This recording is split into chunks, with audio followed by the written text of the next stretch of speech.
All right, everyone, welcome again. This starts the recording portion of our webinar today on fundraising.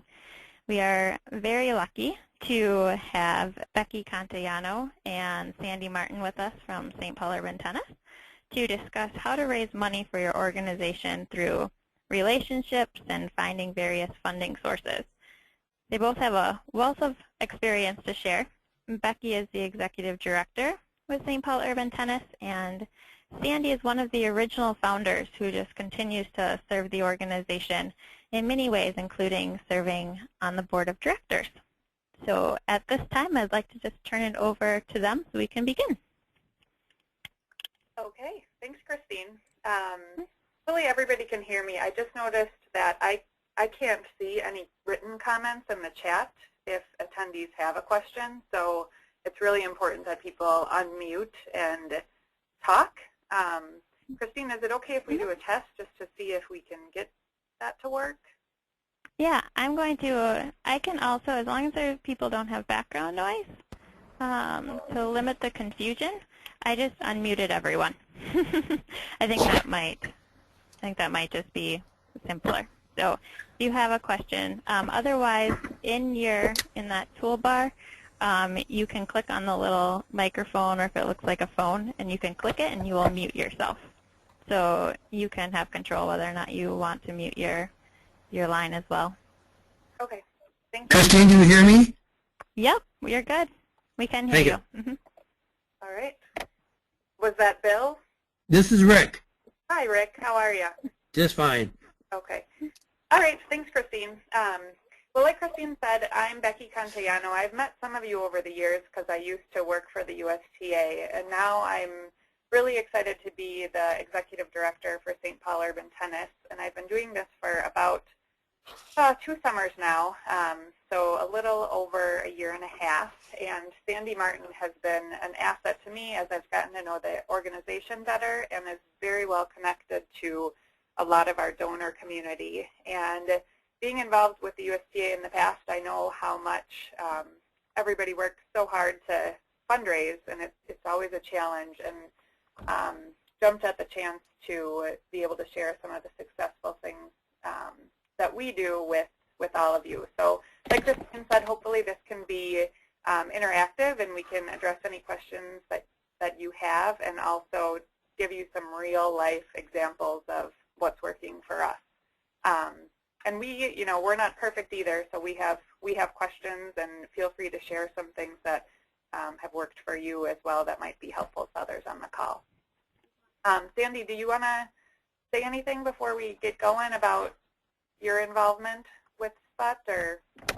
Well, I would only say is that until we had a full-time director, namely Becky, much of the fundraising did depend on the board and the volunteers, and it still does, and I think that that's really an important factor for all organizations, that it isn't all top-down, that a lot of the board members participate, and that's really how we started St. Paul Urban Tennis, and I think it's one of the reasons for its success. So I'll let you go on, Becky, and enter in with some of the specific projects we've worked on. Okay, thanks. All right, so first, for any organization of any size, you need to put a strong team together, and I have my team of people having a lot of fun from a lot of different backgrounds here, and that's something that I encourage all of you to do. You took the first step by listening into this webinar, and the next step is to not take it solely upon yourself to fundraise, but identify other people that can contribute to your organization. So like Sandy said, it typically starts with your board of directors. I'm fortunate to have a great group of people that believe in our mission, and that's the first step. Fundraising is scary to a lot of people. I don't think anybody likes to ask for money, but it's a crucial part of what we do and why we're able to provide the services to kids and tennis at a low cost, or whatever your mission happens to be. For St. Paul Urban Tennis, our mission is to help kids that wouldn't otherwise be playing tennis on a tennis court. About 73% of the kids in the St. Paul public schools meet the federal poverty guidelines for free and reduced lunch. So if we weren't fundraising and providing scholarships, we wouldn't be reaching our target demographic. And so it's crucial that kids who are, just struggling to maybe get lunch on the table also have an opportunity to have some fun too. And that's where we feel we come in with the tennis and life skills programming that we provide. So our board of directors, we have about 15 people on our board. Sandy's been on the board since the beginning, and she's recruited friends, she's recruited acquaintances. She's really good at friendraising, we call it, and you need to have somebody like that who can find people that share the passion for your mission and get them involved in whatever way they can. I'm not sure the size of your organizations, or if you need to still build your team, or if you're in the area of, all right, you've got a core group of people, but maybe they're not all contributing, and finding something that they can get passionate about and invite them to fundraise in some capacity, even if it's not writing a personal check. We have some volunteers on our board write a $5,000 check. Others introduce me to people that have the potential to write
fundraise kind of case by case? Like we need run Case by case.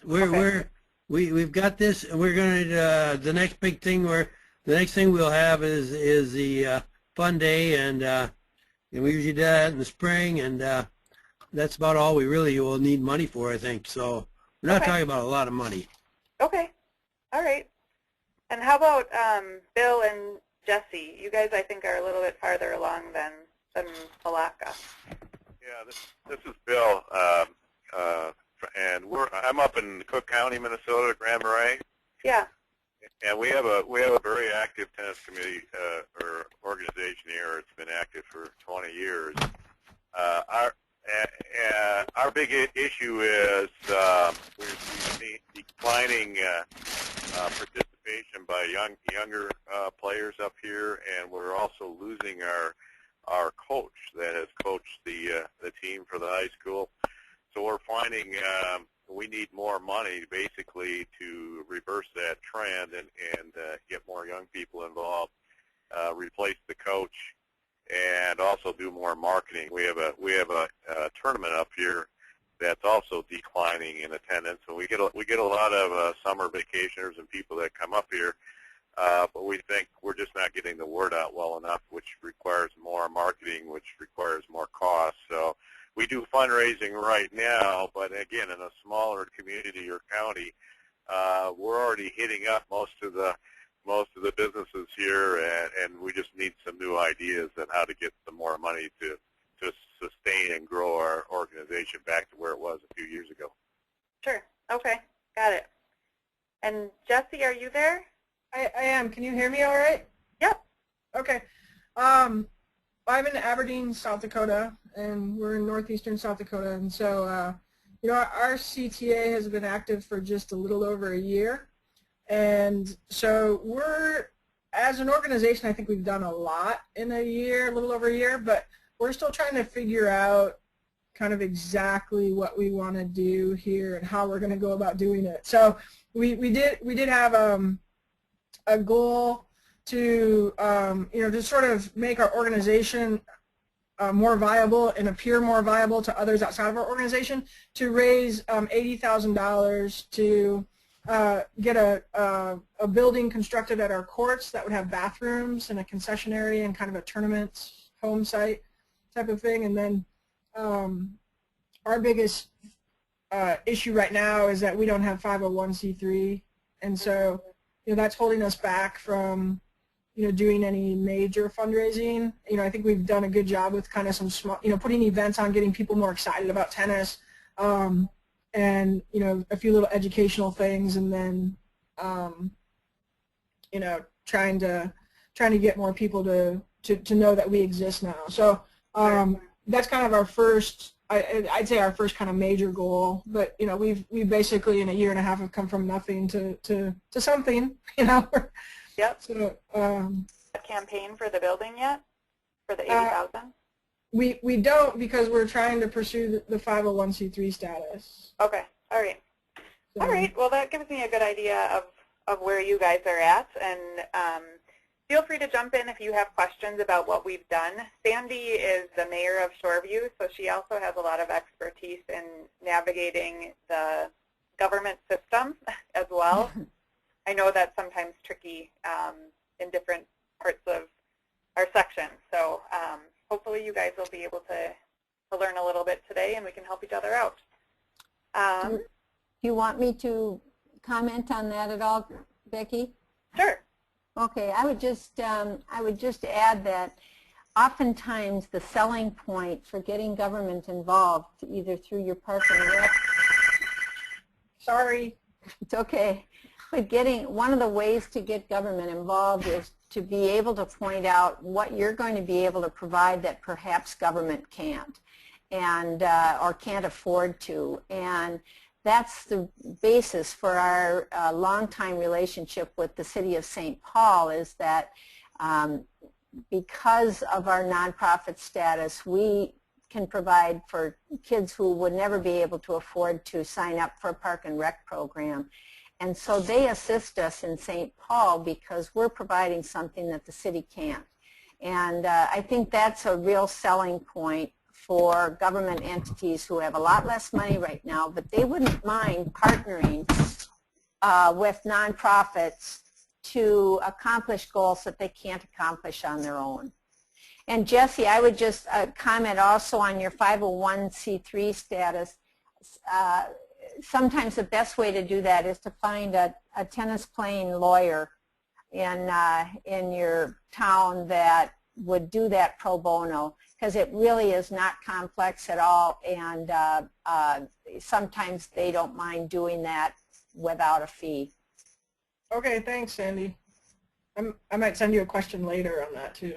You can, and I think that's how we got ours originally. You know, a competitive tennis player who was a lawyer who we asked if they would do that, and it's really, and most paralegals can do it. It's not too complex, and you can get a temporary status so that you can start receiving donations before you actually get your official status, I believe. Mm-hmm. Yeah, that's good stuff. I'm going to move on a little bit and keep going through the presentation. I thought I'd start out by telling you guys sort of our fundraising calendar and what we do for give you a year snapshot. We're entering into our annual campaign and planning and grant seeking portion of the year. This is the portion of my job that's all related to fundraising. And so since you guys are lucky enough to live in this northern climate, you're probably kind of along the same timeline as we are. This October, November, December time of year is really great to take a look back and see what was successful and what wasn't over the course of the last year, to determine how much time your volunteers and your staff are spending on something and the return on that. And sometimes the return isn't all financial. Sometimes it is in just creating awareness about your organization. But as an example of that, you guys probably are familiar with the Minnesota Tennis Challenge that Eric Buderak came in and he brought the Bryan brothers last year, and it was very fun. And we were involved in that event as a fundraiser and also a marketing event for the SPUT program. And this year, that event is not going to happen.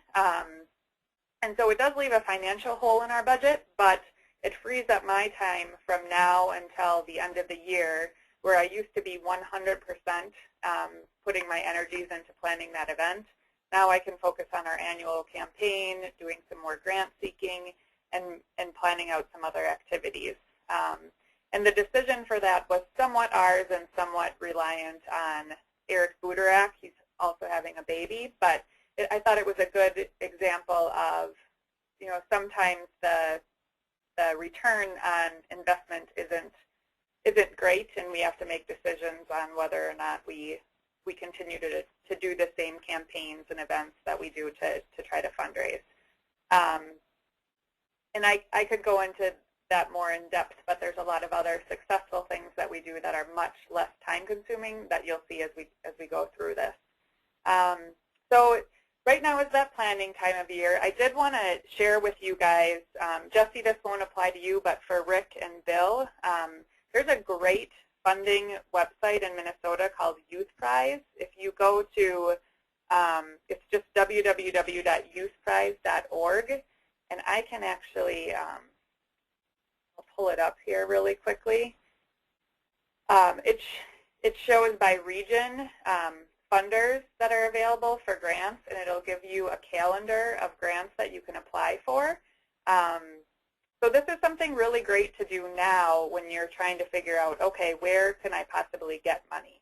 And with foundations, a lot of times they're not going to be, almost always, they're not going to give you operating support for what you're currently doing. You have to figure out how you're going to raise that money through individual donations or government contracts or some other revenue source. But foundations can help when you're going through some trouble in either starting something new or innovating and kind of changing course.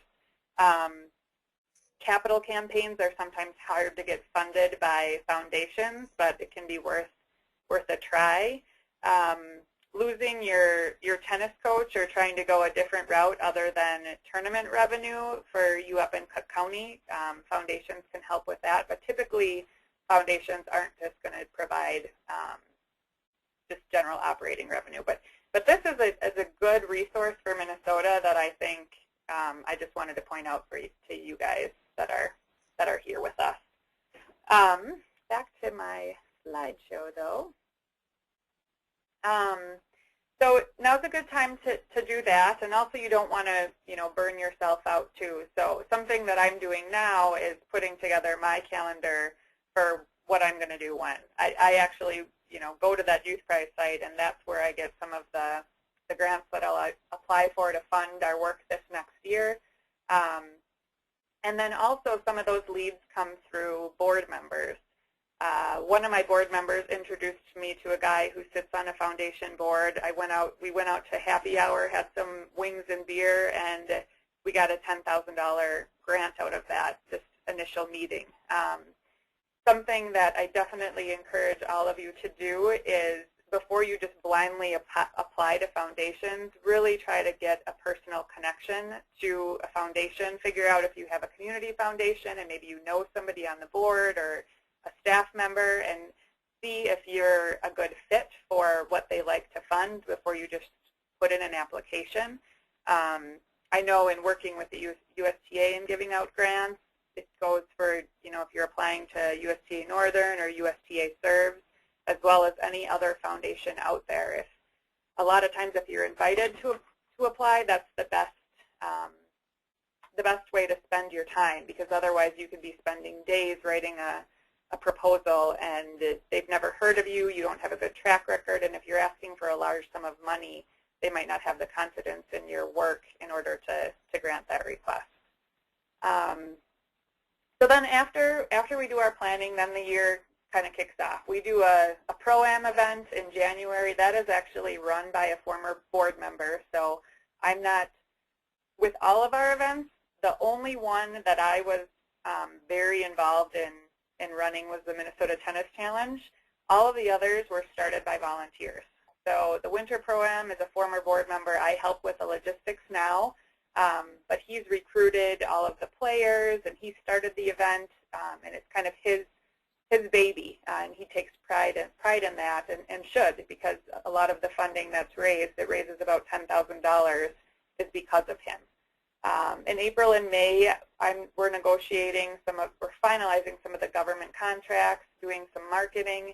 We get free marketing through a corporate partner, the Pioneer Press. They've given us free ad space, and also the City of St. Paul gives us free ad space in their summer brochure. A lot of your corporate partners, what they're going to be able to provide to you is in kind.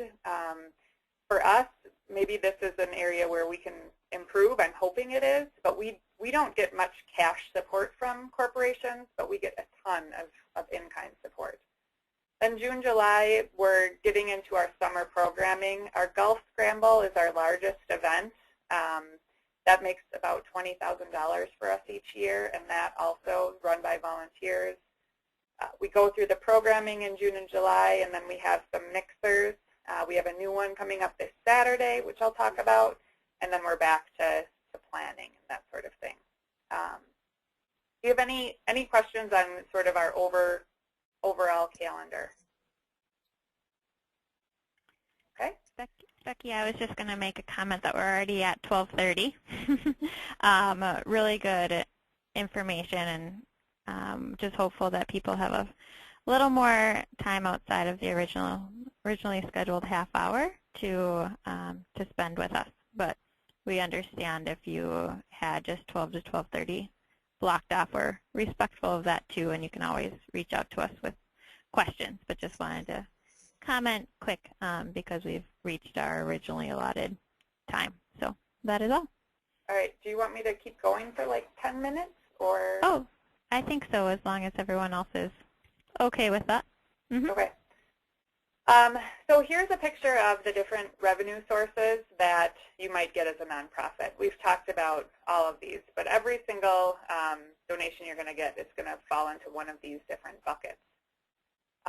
For SPUT, this is a picture of that those same 5 categories and what we get. So the majority of our funding comes through individuals and through service fees. Part of the service fees was the Minnesota Tennis Challenge. We charged ticket prices for that, but we get $99,000 of our $315,000 budget through service fees from our adult programs, our youth programs, and other like tournaments and things. And then individuals is our largest chunk. We have, and about 75% of that is through donations that are smaller than $1,000. So we have a lot of individuals that give a little bit of money to our organization. We do have contracts with the city, the county, and do have a couple of contracts with individual schools that give us some support for various things. But like Sandy said, the government funding is somewhat dried up. We used to get quite a bit more than what we get now, but it's still a big partner, and I think we wouldn't be able to do what we do without the government support. The city of St. Paul actually gives us cash, but they also partner with us and provide all of the courts for free, the advertising, which I already mentioned, for free, and then just having the city council members and the city staff being a proponent of your program, I think you can't put a price tag on that as well. So it's to have those partnerships with the Did you mention, Becky, that they also provide us with storage space and an office site? Yeah. Yep. Yeah, we do also, and they're also trying to give us find us some land for an indoor facility. So we're hopeful that that will happen as well. And I would think, Jesse, if you and Sandy have a side conversation after this, she might be able to give you some tips on how you might be able to get the government to pitch in with your building. Let's see here. Slide. So thinking about your local government, kind of forget about the federal government. You're not typically going to get support directly from the federal government. But the federal government does fund the states and in turn funds local districts. One bit of federal money that we've had some success in getting is through other nonprofit partners and schools, and that's the 21st Century Learning grants. And in St. Paul, those are for middle school-aged kids. So if we're providing tennis programming at middle schools, something that I've realized is that the whole program can pretty much be funded through the 21st Century Learning funding. So that might be something that you'll most likely figure that out through a local partner. I don't see a community tennis association getting that funding directly. So, but that's something to be aware of. And then the contracts that I already mentioned. We also, because of the nature of our program, the lunch is served at the majority of our summer sites each year, which is great, and that is funded through the city, who gets a grant from the federal government. So definitely get to know your city staff, both your school district, your county, and then the city staff, and they'll be able to, as they get to know your program, help direct you to some potential funding sources too, which will be helpful. We talked a little bit about the foundation grants. I'm not going to talk too much more about this other than remind you to talk to Christine and get to know Christine. She can help you out with that. Let's see.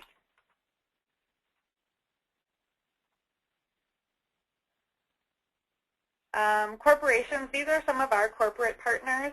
The majority of them get to know us by first donating a silent auction item. Michael Lynn's Tennis Shop is a local tennis shop in town, and he has been such a tremendous advocate for us. He has pictures of all of our kids up in his store. If you've ever stopped by the Michael Lynn's Tennis Shop when you're in the Twin Cities, all the pictures of the kids are our kids, and his clientele that comes in, he tells them that they can donate old equipment to us. So we get all of the rackets that we use in the summer program for kids that don't have them. the majority of those are donated through Michael Lynn's. And we've also started a Sput store that kids use Sput money for. And he provides a majority of the items that are in that Sput store. So kids can earn Sput bucks for demonstrating perseverance or integrity, some of our Sput life skills, and then they can purchase items that he's donated in our own little Sput store. And that has been a tremendous asset to the program, and that whole concept, too, has helped us get some other grants. 3M, we have an event with the 3M Tennis League coming up this Saturday, and it's primarily focused on just making some of our local citizens, I guess, aware of our program. 3M is a huge corporation. I'm sure many of you are familiar with it. That's based in St. Paul. They also have a tennis league with over 100 people in it, and we just want everybody that already loves tennis to know about what we're doing in St. Paul and hopefully form a connection there. Because if you can get involved with a corporation, even on a small scale, you never know who's going to be the right person that might help you get a larger cash donation. Or a lot of corporations also do company matches now. Papa John's, we just recently struck a deal with our Papa John's. It's actually any Papa John's in Minnesota now. If you use a code SPUT20 and order Papa John's pizza, 20% of the order total comes back to us, and the customer also gets 20% off their pizza. That might be something that you could do with a local business in your area. They're trying to better their image. We actually got a little bit of pushback from people that aren't supporting fast food restaurants because of this political controversy there. But that's part of why corporations donate to nonprofits, is to help out their image too. So so getting some in-kind donations or doing some cross-promotion where they're promoting you and or you're promoting them and they're getting some business out of it can be a great thing. Super America is one of our longtime corporate sponsors.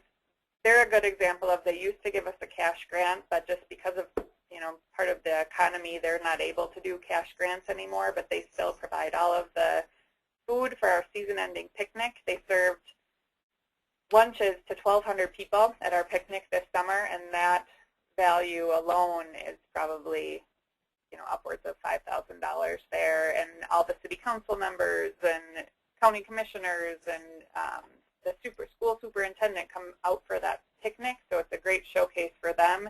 And if they weren't there providing lunch, the people wouldn't come, because we all know that people come where the food is. So that's been a good partnership as well.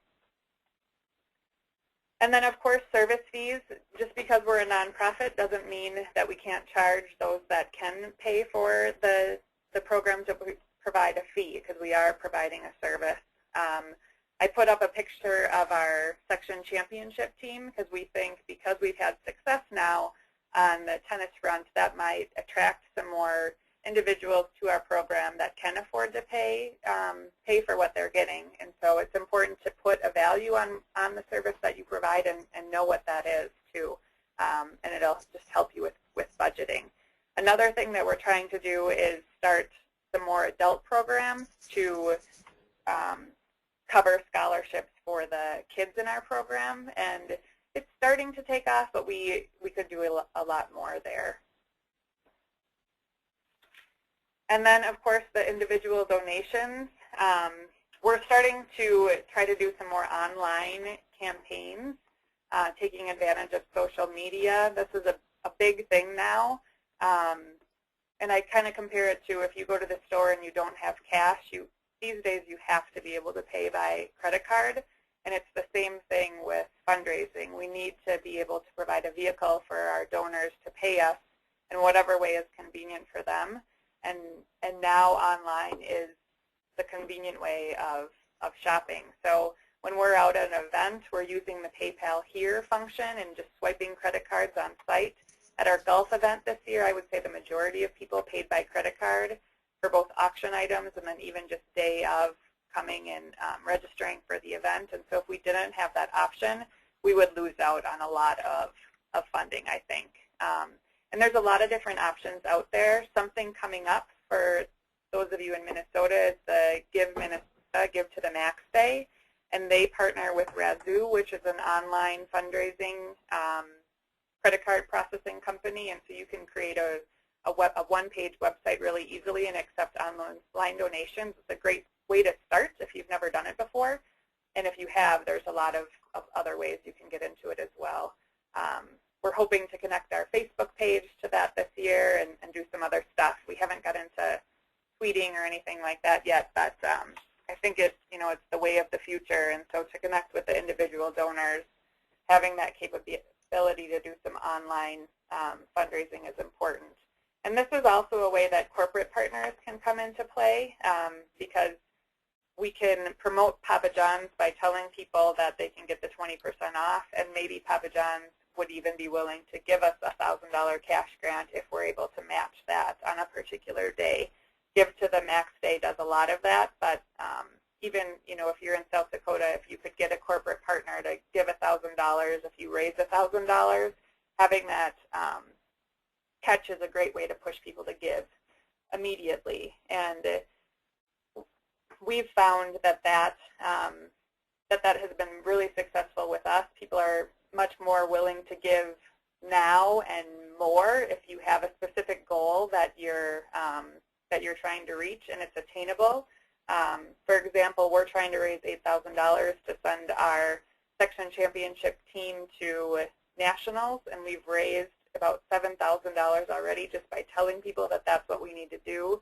We also had a match that they could give toward to help us raise to get a $20,000 matching gift, and that immediate impact I think is very gratifying for donors. So if you have an $80,000 fundraising goal for your building, if people can see bits of pieces of their donation at work, they might give again to get another portion of it. So if you can break that up into chunks and say like $10,000 will get us this and $10,000 will give us this, then they'll see progress, which is a good thing.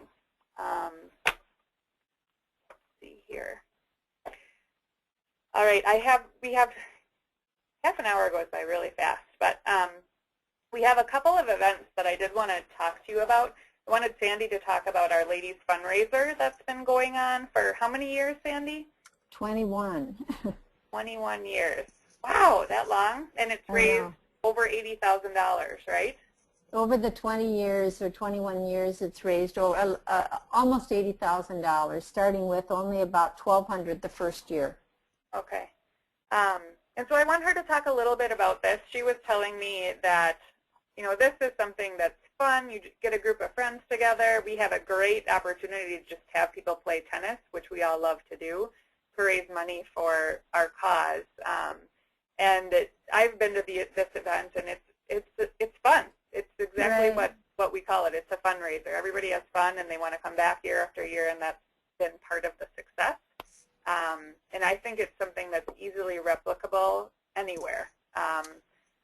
Although this is a good setting, you can see by that picture we have a great venue for this event. But pick the nicest courts in town or some sort of unique setting, and I think you can do the same thing. Well, and I think one of the reasons that I'm so partial to this kind of fundraiser is there's absolutely no cost to the organization. They're very simple to put on, and if people have a great time, it also provides a very kind of a small, intimate and casual setting to get your message across too.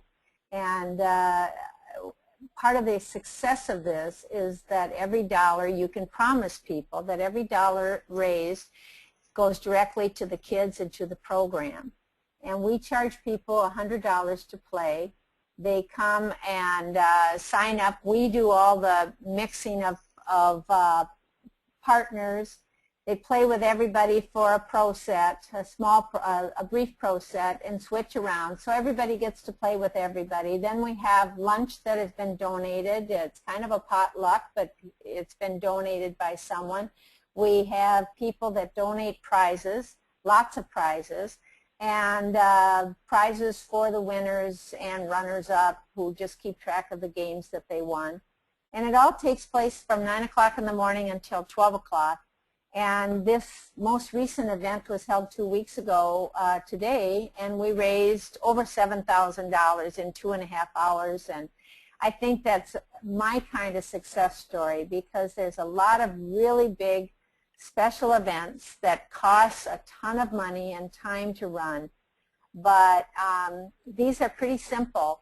And if it's fun and people have a good time, and I think the best part is you have this captive audience, and Becky probably spent 10 minutes telling them about some of the aspects of our summer program, and it just created so much interest and so much support that it's well worth it. It's very hard to address a big, big audience. You know, like at the Minnesota Tennis Challenge, people are all talking amongst themselves, and it's hard to tell them why we're all there and what we're trying to do. But at these settings, with we have 35 women that play, or 28 that play, and then the rest of the revenue comes through donations and silent auction and raffle tickets. I'm happy to tell people how that works, but it's been very, very successful, as Becky mentioned. And we started doing a similar men's event. And the men don't have quite the tradition yet of this event, but they're building it. And they make several $1,000s with their event, and it's only in its 3rd year. And I think, too, you know, something with these events that if you have the event, that's wonderful. And I bet some of you get together with friends and play tennis just on your own. It's not a fundraiser. So all you really need to do is maybe get some in-kind donations from a couple of local businesses, promote those local businesses. For us, it's Michael Lynn's Tennis Shop. He donates gift cards as prizes.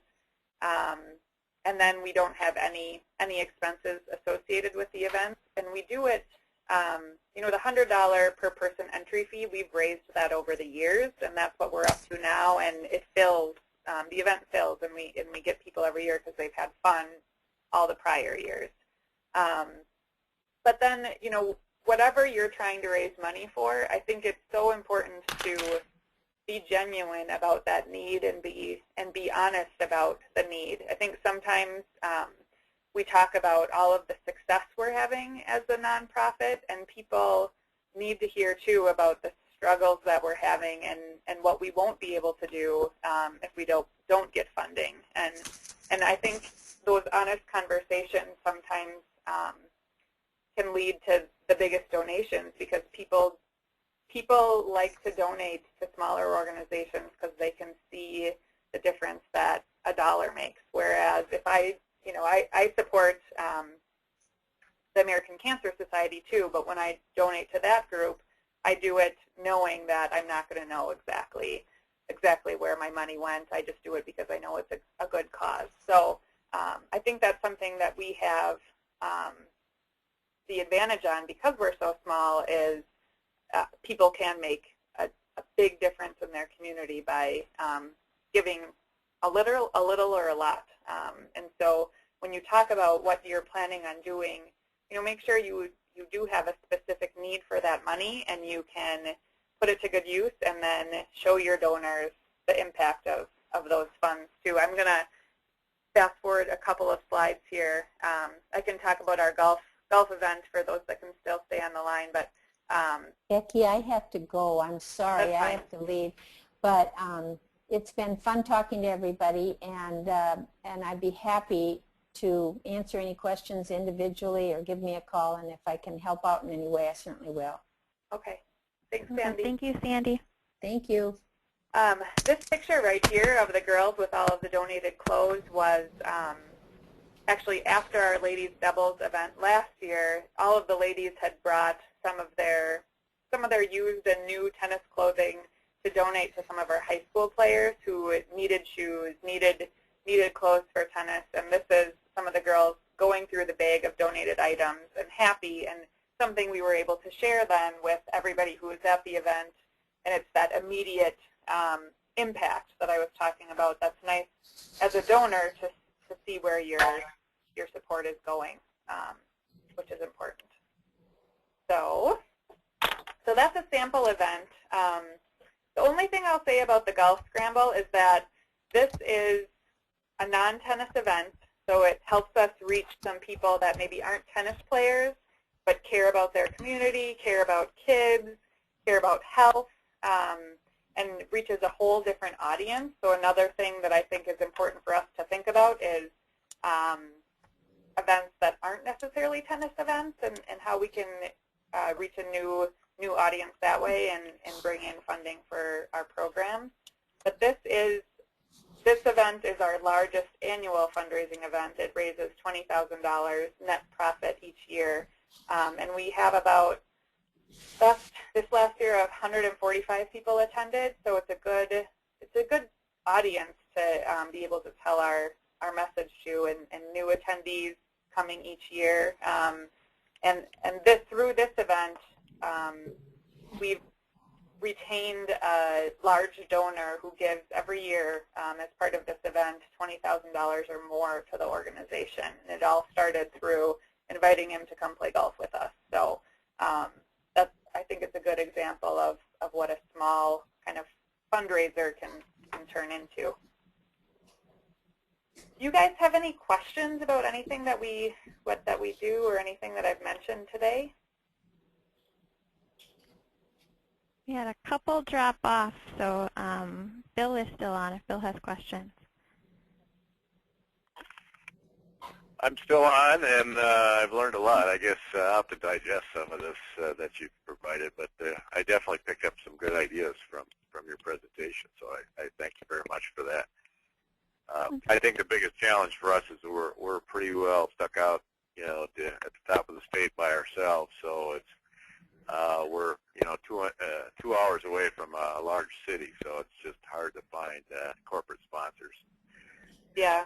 Yep. Sponsors for activities this far outside the major population centers, but I still get some pretty good ideas from some of the things that you've mentioned, so I'll run it by the rest of the board here and see if we can pick up some of that. If we want to call to get more information or talk to somebody, is there a way we could get your phone numbers or anything like that? My email is right here on the screen now, and phone number as well. And you can feel free to contact me if you have any questions. So is John Moose the guy who's retiring up there as the coach, or?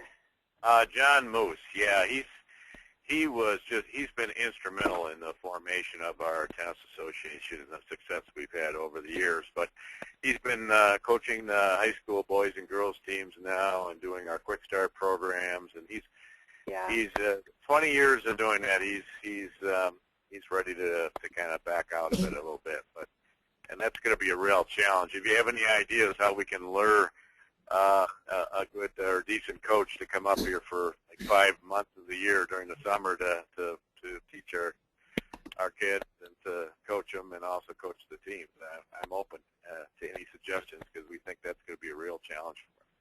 Yeah. It's always hard to lose somebody like him, that's for sure.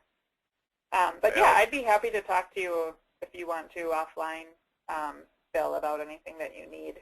Cook County, you guys are a great organization, so hopefully you guys can figure some stuff out up there, and I know you will. You guys do a lot of good stuff with the location that you have.